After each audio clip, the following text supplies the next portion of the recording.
Hi, this is James Barton from Developing Telecoms. We're back in Barcelona. It's Mobile World Congress 2026, and I'm speaking to Onur Gümüş from Etiya. Onur, I've spoken to Etiya before, but for people who don't know, can you tell us a little bit about the company and what your offering is? Of course, James. So it's really a pleasure to be at MWC 2026. Etiya is an AI-native digital BSS company whose strategy to increase the customer experience and revenue growth in the communication service provider.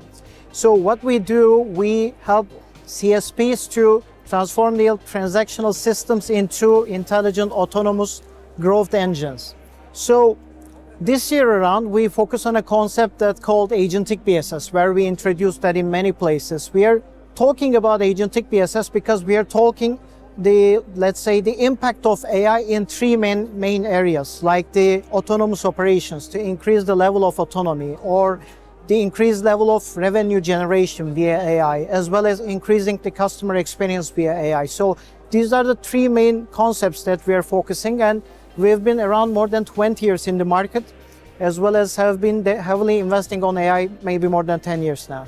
Okay, so last year we talked about Gen AI, which was sort of giving recommendations. Now the focus is more on agentic AI, which acts more autonomously. So how does that tie into your digital twin proposition? So the impact comes from the execution. That's why Agentic AI is really important, and that's why this year we are calling that Agentic BSS. And by means of that, the digital twin of customer provides the decision intelligence and the insightful aspect of the customer and the overall, let's say, how your product's performing, how your campaign's doing. But in order to execute the decided actions, and the deterministic approach comes from the digital twin of customer, you need AI agents distributed among your portfolio to realize that specific action. And how we are utilizing agents is distributed among our portfolio. Like in the sales domain, we have sales agent. In the care domain, we have service agent, like marketing agent. In the marketing domain, like any agent that goes to the enterprise side, the customer experience side, these are available in our portfolio. And these are all being fueled by digital twin of customers' decision intelligence aspect. Because with the agents, the context should be oriented, and every journey that we want to build should be aligned to the customer and that specific requirement of that business. In order to create the autonomy, in order to provide an experience that is tied to that specific, let's say, customer, Agentic AI is a necessary tool that we have onboarded to our tech stack. And it's been around like more than 3 years that we are offering that, so let's say, tech stack to the market.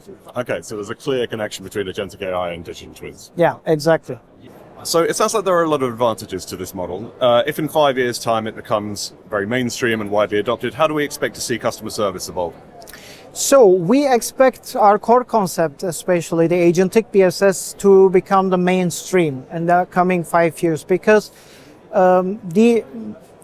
the market so far, especially with AI, the companies were seeking fear of missing out in order to be aligned with the, let's say, the new hype. But of course, we need to seek the actual outcome, because when you consider orders, it's not something that you need to put an agent to see what's happening. Rather, you need to provide the autonomy to reduce the number of manual efforts so that you can keep your cost optimized. Or in terms of the revenue generation, you have to build journeys that are exactly aligned with customers' needs, and from that experience, the revenue acceleration will come naturally with that related tech stack. Especially when it comes to the CX, especially the customer experience has evolved so far with agents, especially, so that we can drive and personalize interactions and natural interactions with our customers via many tools. So we don't require let's say,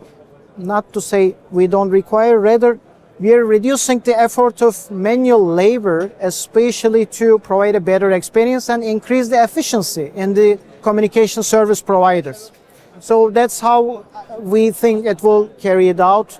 All of the technologies should be aligned with that specific impact and the outcome that will drive to the growth. Okay, I got you. Oh no, thanks so much for speaking to me. Great to see you. Yeah, nice to meet you. Thank you. Thanks very much.